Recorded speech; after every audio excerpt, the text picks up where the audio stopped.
I want to talk about kindness in this video, what it is and what it isn't. This is not at all an original thought or idea.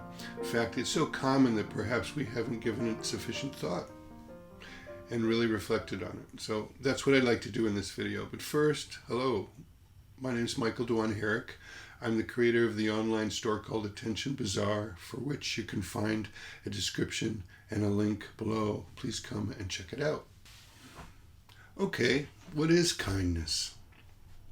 Whenever we come into contact with another sentient being, whether it's a human being or an animal, we have the potential to cause harm and hurt or not. To be kind means to refrain from causing harm and hurt. The ways that we can hurt people is either physically, emotionally, psychologically, financially, variety of ways, and we would refrain from hurting somebody in any of those ways if we're being kind. Now, there are people who may have treated us unkindly, and we may think it's justifiable to retaliate and to take an eye for an eye, so to speak. To be kind means to refrain from hurting people who've hurt us. And later we'll talk about how that relates to how we actually treat ourselves. How we, if we're able to be kind to others who have hurt us, we could also be kind to ourselves in certain ways, and I'll talk about that later. Thing is that we can satisfy a sense of vengeance by being mean to somebody who's hurt us. There are costs to that, and part of the cost is how it reflects on how we treat ourselves when we're disappointed in ourselves. I think the basis for being kind to others when they haven't been kind to us is to consider their history, consider what experiences have led to them to be the way they are. We don't know. There may have been some traumas, some challenges in their life that have caused them to act that way. A saying that makes sense to me is that hurt people hurt people. So we could consider that. This doesn't mean that we should rescue people and try to heal them from their own troubled past. And it doesn't mean that we have to tolerate being treated poorly. Kindness doesn't mean that, but it could mean not retaliating, not giving harm for harm. Being nice doesn't mean always giving people what they want or saying what they want to hear or accommodating unrealistic expectations.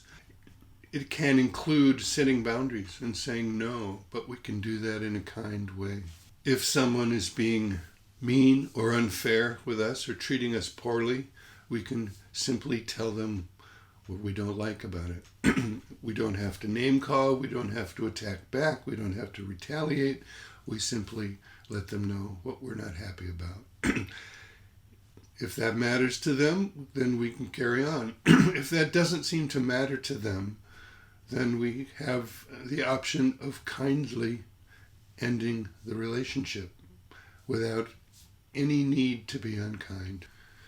While it might be obvious how it's not good for us to remain in a toxic relationship, I believe that it's also not good to accommodate somebody being that way. It does them no good to be enabled to be mean, unfair.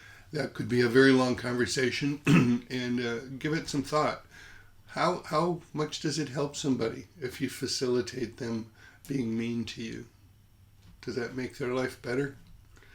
Does it make it worse? So being kind means refraining from causing harm to others.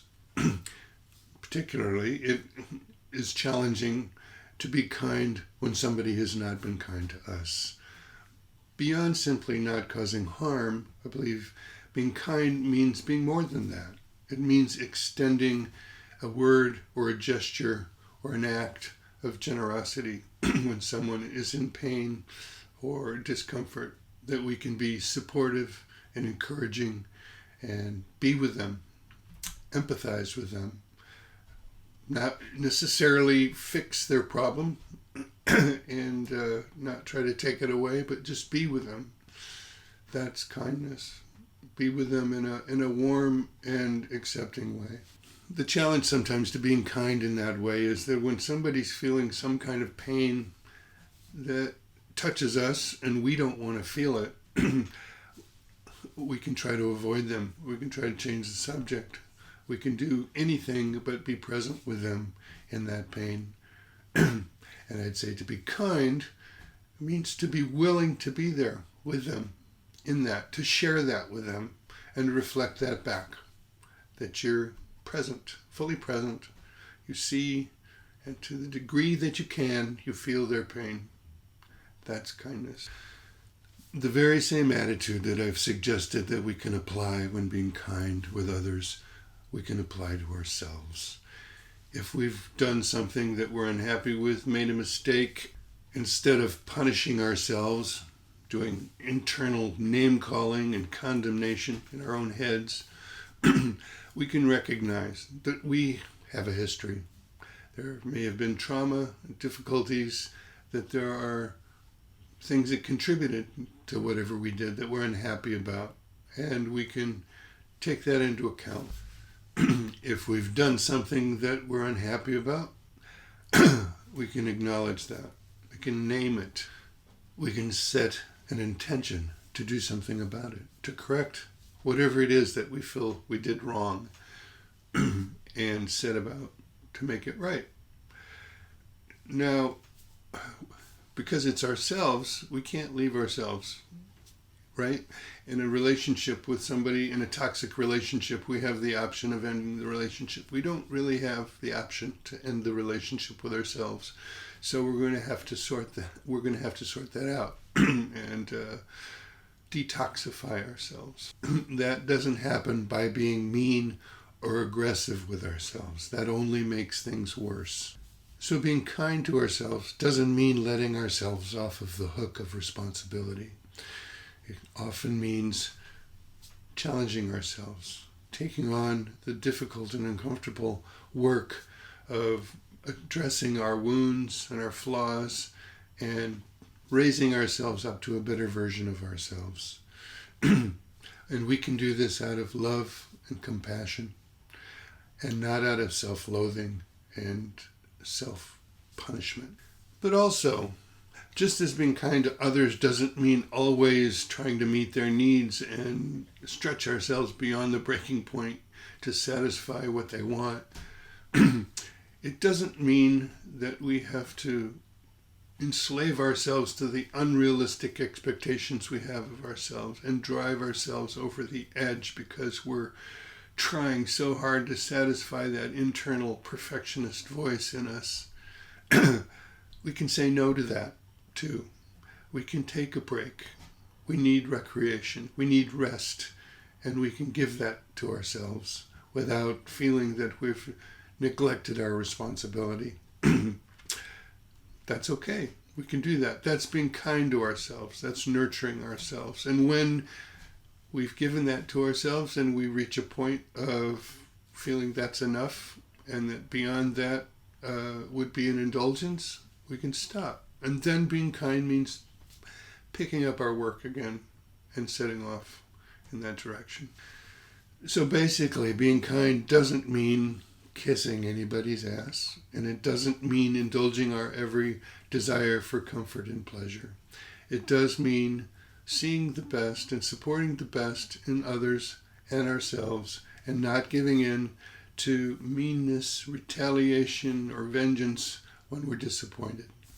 And I mean that both toward others and toward ourselves, to not fall into self-loathing and self-sabotage and self-hatred.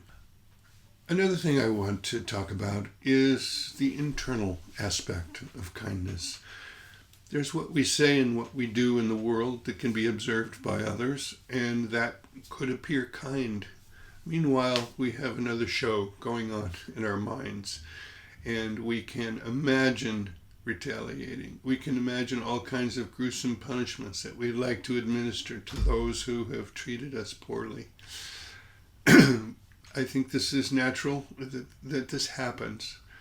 To be kind, I think, means to recognize this and not indulge it, not amplify it, not linger with it too long, just to acknowledge that it's happening. The internal part of kindness means to be kind in our mind as well. And if such fantasies are occurring to us, it may mean that there's something we need to do. We may need to have a conversation with somebody. We may need to set something right between ourselves and somebody else if that's what's going on in our heads. So yes, to be kind to ourselves means to also notice all of the fantasies we have toward ourselves in that way. To be kind to others and ourselves is not some ultimate achievement that we attain. It's a daily chore. It's a daily practice. It's a daily path of working on it and developing it. And we can become stronger in our capacity for kindness. So may you be on that path of cultivating kindness in your relationships with others and towards yourself. This is not about being a good person, although it might be that you're a good person if you're kind. Kindness is also a way to minimize unnecessary suffering for yourself and for others. It's a practical way to live life, really. To be mean to others and to be mean to ourselves creates more trouble, wastes more time, takes more energy in the long run. So, yeah, be kind for your own sake. If you like this video, please give it a like and subscribe to my channel. Also hit the bell for notifications. I'll be making more videos and you can find out about those that way. And you could share this video with others and please make comments below. I'd love to hear from you. As usual, I will make a synopsis of this video, which will be available in a link below in PDF format. And if you are interested in a coffee mug or other item that has the slogan "Be Kind, including to yourself" on it, as a reminder, there will be links below for those things. So thanks for joining me. Thanks for staying to the end. I always appreciate it if somebody hears these last words of any video I do. It means you stuck with me, so thanks. And I look forward to seeing you again. Goodbye.